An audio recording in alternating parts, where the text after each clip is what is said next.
For this part, I will explain about this figure.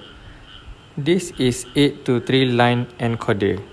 This encoder convert from decimal to binary. From this figure, you can see A is most significant binary while C is less significant binary. It is activated when input and output are low.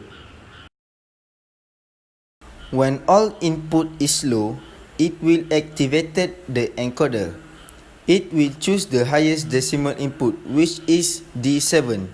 Hence, the other input will be ignored even if activated. So, all the binary output will activated. For the next part, we will determine the logic status of output when D1 to D4 are logic 1 state, while D5 to D7 are logic 0. The input D1 to D4 is in the high state, while input D5 to D7 is in the lower state. Input D5 to D7 will activate the encoder because the encoder activated at low input and output. The other input will be ignored even if it activated because it will choose the highest decimal input, which is D7. For part C, D7 is the only input in the low state, while the other input status are unknown. When the highest input is in the low state, another input have been ignored because it will only take the highest value. The highest value is D7, so all the binary output will be activated.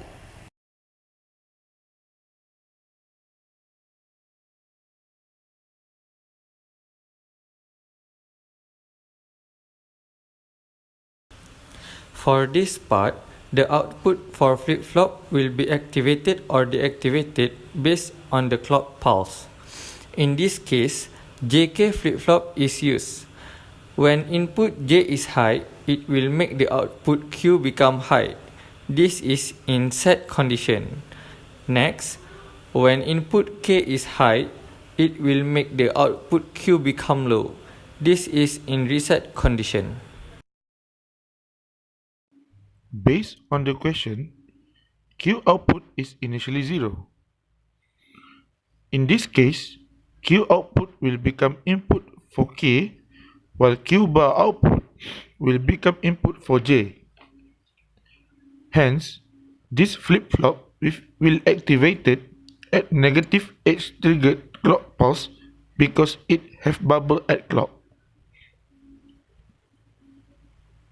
Based on the waveform, it will change the condition at negative H-triggered clock pulse.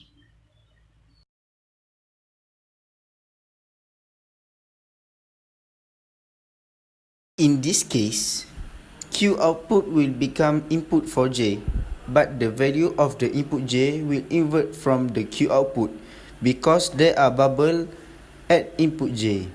Q bar output will become input for K, but the value of the input K will be invert from the Q bar output because there are bubbles of input K. Hence, this flip-flop will activated or positive H triggered clock pulse because it do not have bubble at clock.